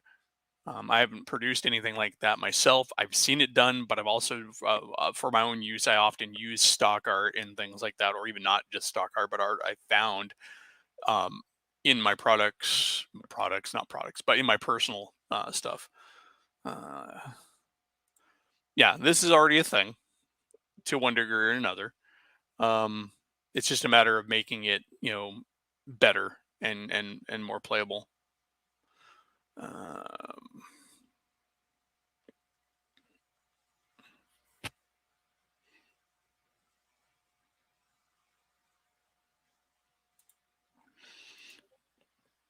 I don't. I mean, I could see them doing this. The biggest bit I wonder how they're gonna contend with is 3D printing. Um, Games Workshop has managed to hold fast against 3D printing.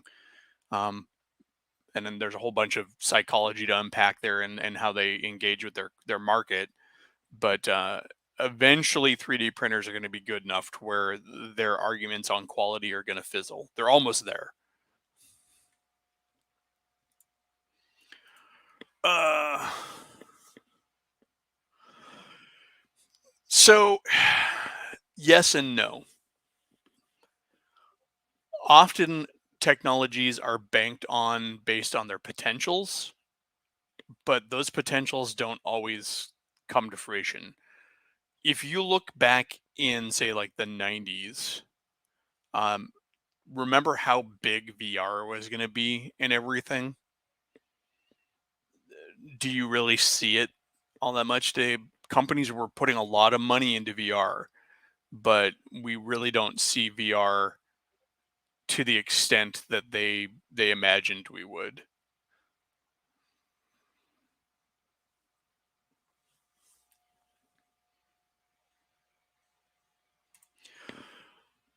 Well,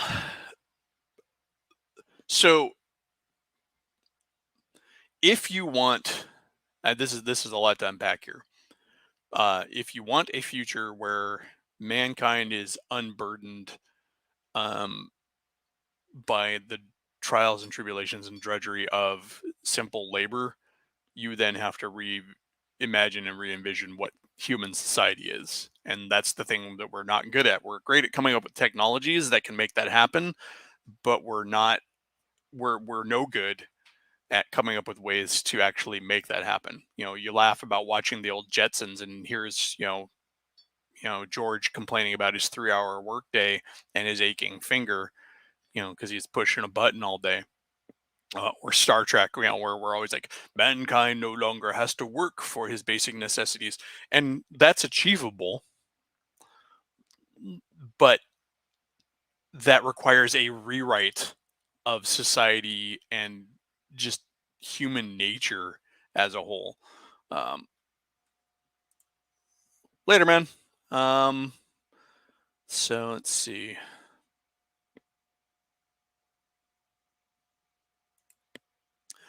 Well, yeah, I mean, honestly, it, I can see that. I can see somebody trying to make it happen.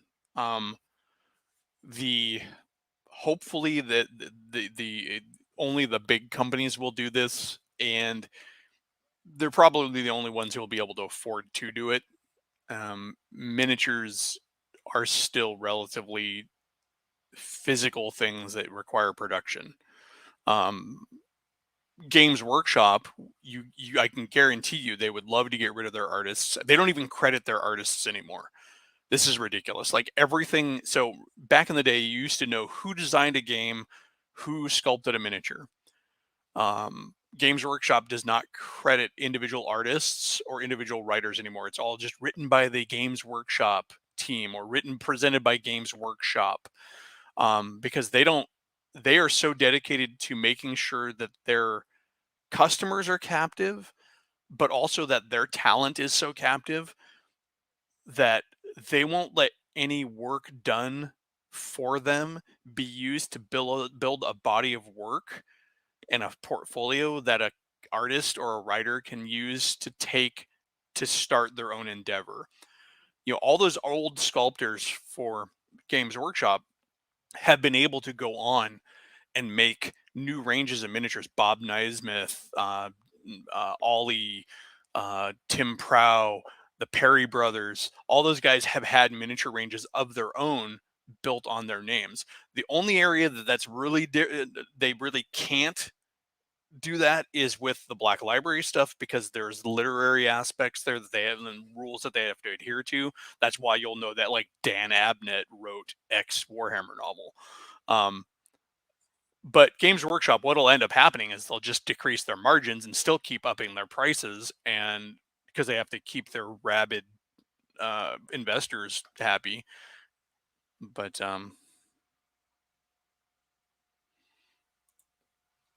let's see.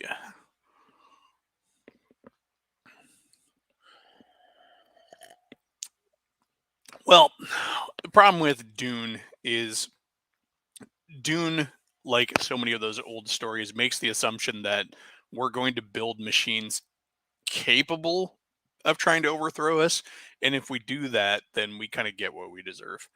Um,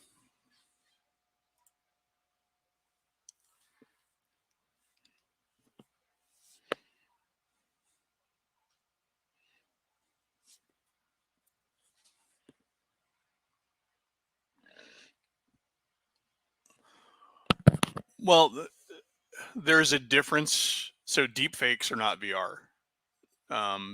Deep fakes are clever video editing and post work. When you're talking about VR, you're talking about actually, your inner, it's an interface. Otherwise, it's just special effects. Um, what I'm talking about is like, if you would have listened to the people in the 90s and the late 80s, we would be interfacing with our PCs through virtual interfaces. We would be on virtual phone calls with each other in virtual space. We would be building and designing things in virtual space. Some of that is done. I mean, there are high end VR products, but it's not as commonplace as it was supposed to be. And that was what I was saying. The technologies are often put out there to be, the big game changer. And so companies do invest in them, but there are times where those don't pan out. Actually, going back to miniatures, right now there is a tool you can use with a VR headset that allows you to go into virtual space and hand sculpt miniatures, which you can then export as an STL, which is kind of cool. So, anyways, let's get off the AI topic. We got about 20 minutes before I'm going to call the end of the stream. Yeah, it's a big old ball of worms, can of worms, whatever you want to call it, because it's a technology that has the potential to greatly impact people.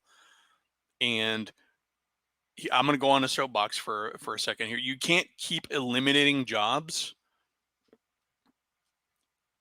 and then expect people to still have money to buy your products. And I don't know if that's what the late stage capitalists that we're dealing with right now realize, is that to make their money, they have to be able to sell us something. But for us to buy something, we have to have money. So I'll get off my soapbox now. Next question, please. No, it's yeah, it's an AMA, and I'm not afraid to talk about most things, but I also don't want to harp on this too long. Anybody playing any new games? Am I going to back the Galactic Kickstarter? Probably. I find myself in an interesting space right now, Shadow. Like I wanted to back. There's a really cool looking RPG that just got really, I think it's like Shadowlands or something like that. And I did back it, and then a day later I canceled my pledge, because I find myself in a position where I'm looking at my shelves and I'm realizing how much stuff I have that I haven't used, and I'm really becoming very aware.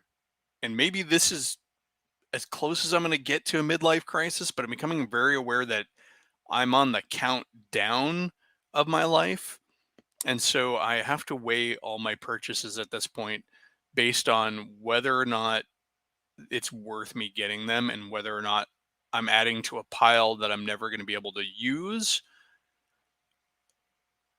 Galacta, I don't think is going to be one of those ones that I'll pass up. I do want to back it. Um, if for no other reason, I just would love to see the miniatures come back, and if especially if it leads to him potentially doing new figures, or expanding on that. I like the idea of being able to print them in 15 millimeter, so I can.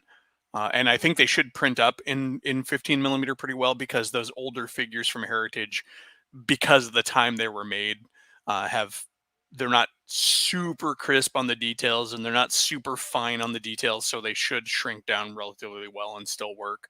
That way I can use them alongside my laser burn and other classic 15 millimeter stuff. But yeah, I'd like to, but yeah, again, I find myself in a real weird position. I mean, I'll be honest. I've lost some sleep in the last week, being kept awake, realizing that I've only got like 30 years left, reasonably speaking. Like, what have I done up to this point? How much have I accumulated? And is it really worth me continuing to accumulate stuff just because I want it? Those purchases are definitely coming down to more along the lines of, is it something that builds on something I have and I already enjoy, or is it something I can shunt off of a current interest? Like, I will buy, for example, more OSE stuff. I will buy more stuff that helps me with my D&D stuff. But even then, I'm so much of a home brewer that beyond buying things that have like core ideas and core mechanics, I don't need the rest of the stuff. Like, I don't need to buy another monster book ever. No matter how many cool monsters are there. Um, you know, but Pulp Alley, which is one of my favorite games, and I'm gonna do a video on that one because that's a standout in my stuff. Last bit of disposable income I had, I basically bought some more books for Pulp Alley, because that's a game I know I play and I enjoy it. Let's see.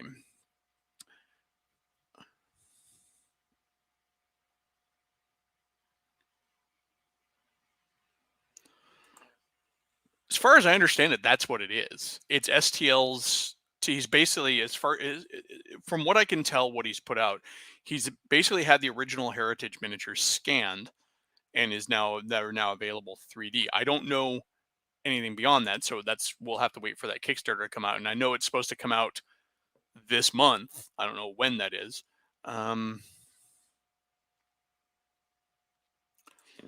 No, it's more that it's just too much work. There's no point.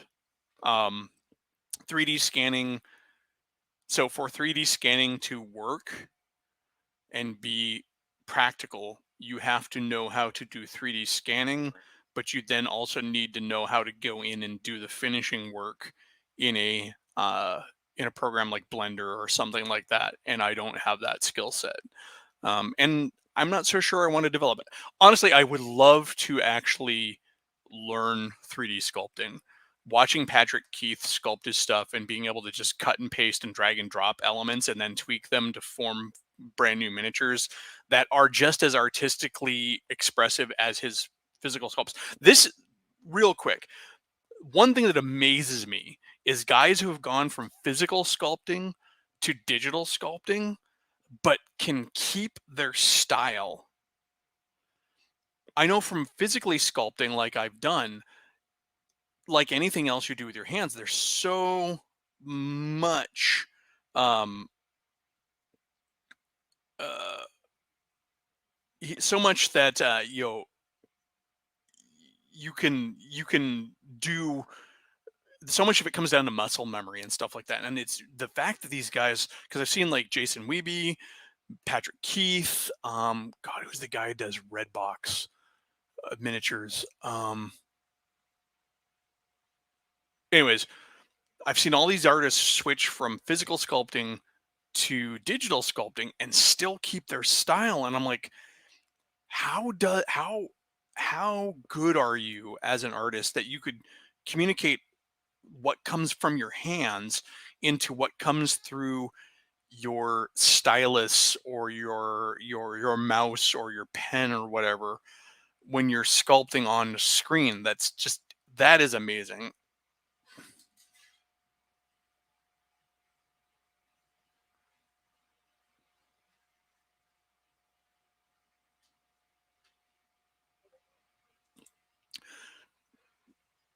Uh, doesn't own the rights to which miniatures, Shadow?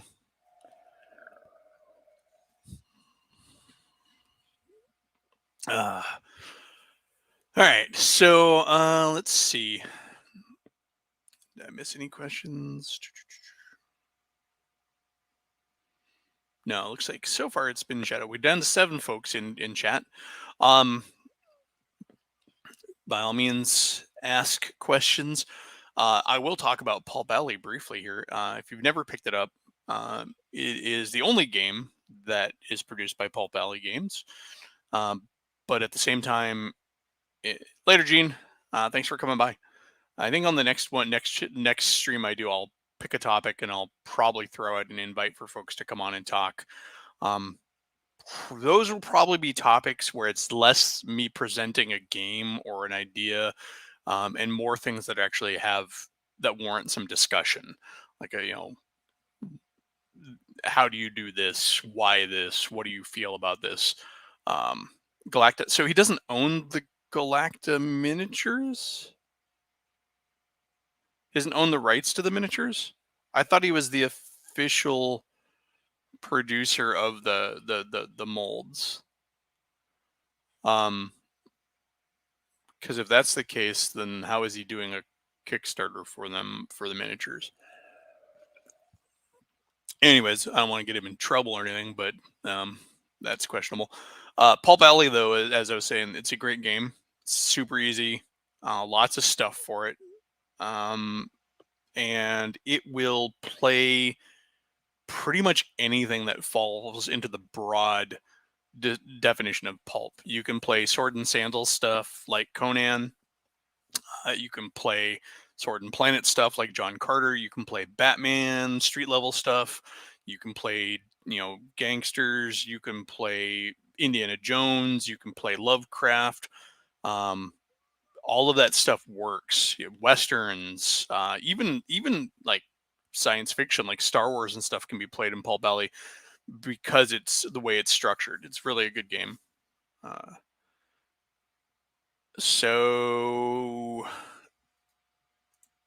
that's questionable then. I mean,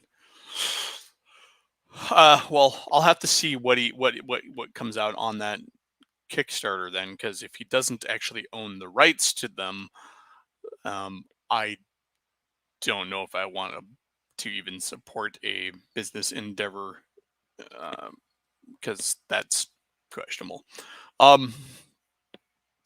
Anyways, so let's see. We are at 10 minutes till. Gonna go ahead and real quick kind of recap with the folks who came in that do have streams. Shadow and Sons. He has Shadow and Sons. Excuse me. He has a good channel. It's episodes and streams. The old geek was here. Mage's Musings was here. Mechhead Studios. That's my buddy Jason. He has a channel. He's kind of sporadic on videos, but he tends to do videos when he's got something to talk about. But he's a modeler, prop builder, gamer, DM. So never played Amazing Adventures.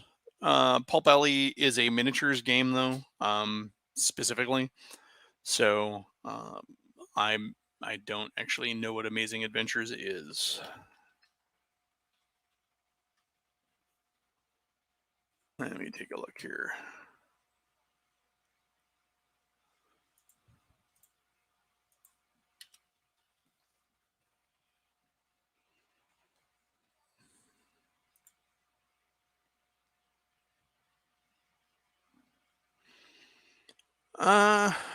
I'm not familiar with Amazing Adventures, unfortunately, and I don't think I'm going to be able to brush myself up on it real quick here.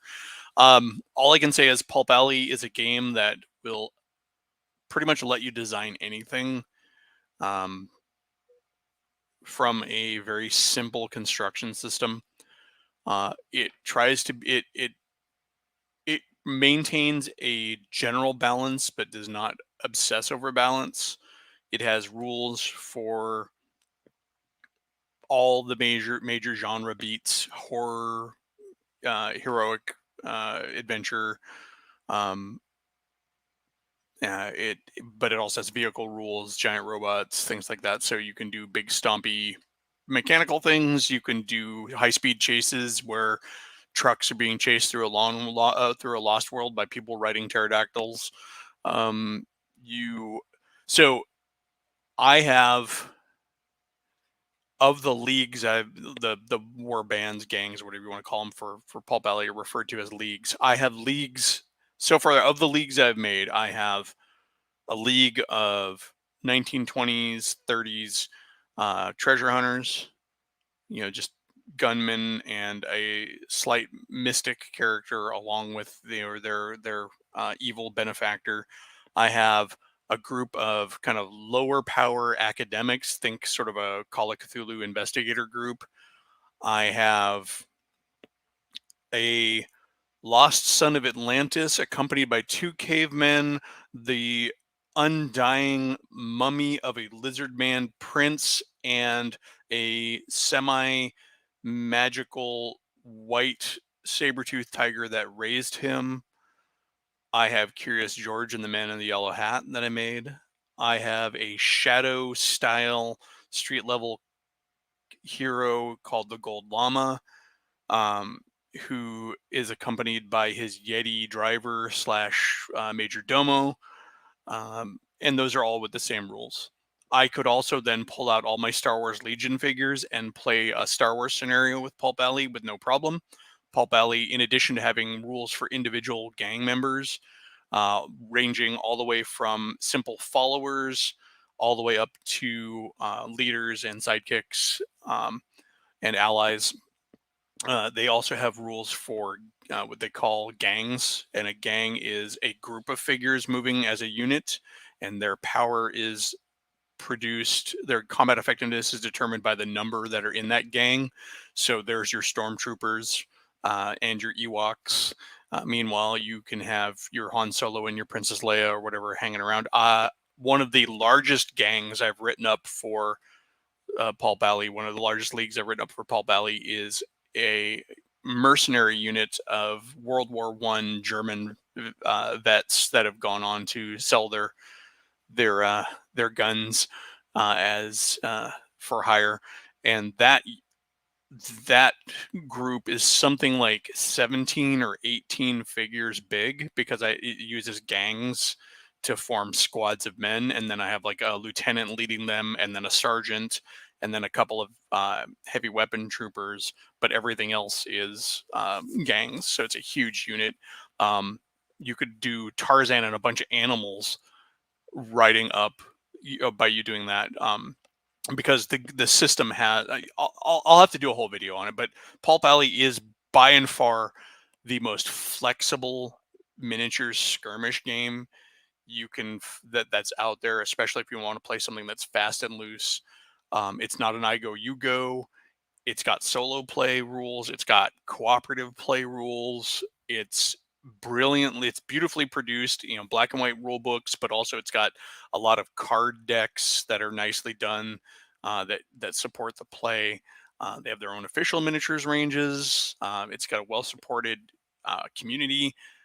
It's good. I'll do a video on that, so I don't overtalk it here. Han Solo is a punk. Well, it's kind of the point, Justin. It's kind of the point. Han Solo is a punk. That's his character. But so we're 3 minutes till the end here. I know we're kind of ticking down. I've only got 6 people left here. Now is the time to fire off those last questions before I call it quits. I'm going to drink some water here and let you have a chance to do that.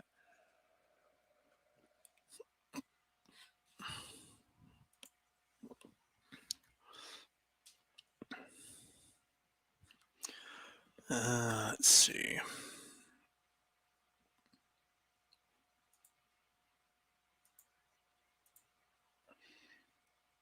while I'm doing this, I'm going to go ahead and try and find something here real quick. I think I showed some of my leagues off before for Paul Bally, but just on the off chance that I haven't, let's see if I can find any of them.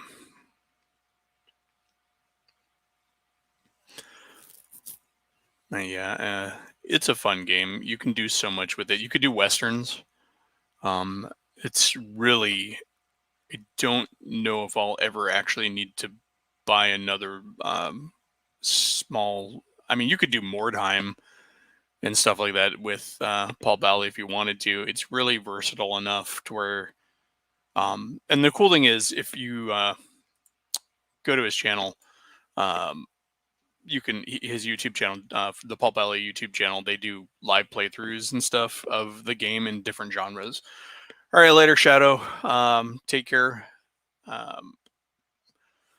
And I'm going to go ahead and call it now. Thanks, everybody, for showing up. If you're not on the Discord already, go ahead and feel free to join up over there and continue the discussion.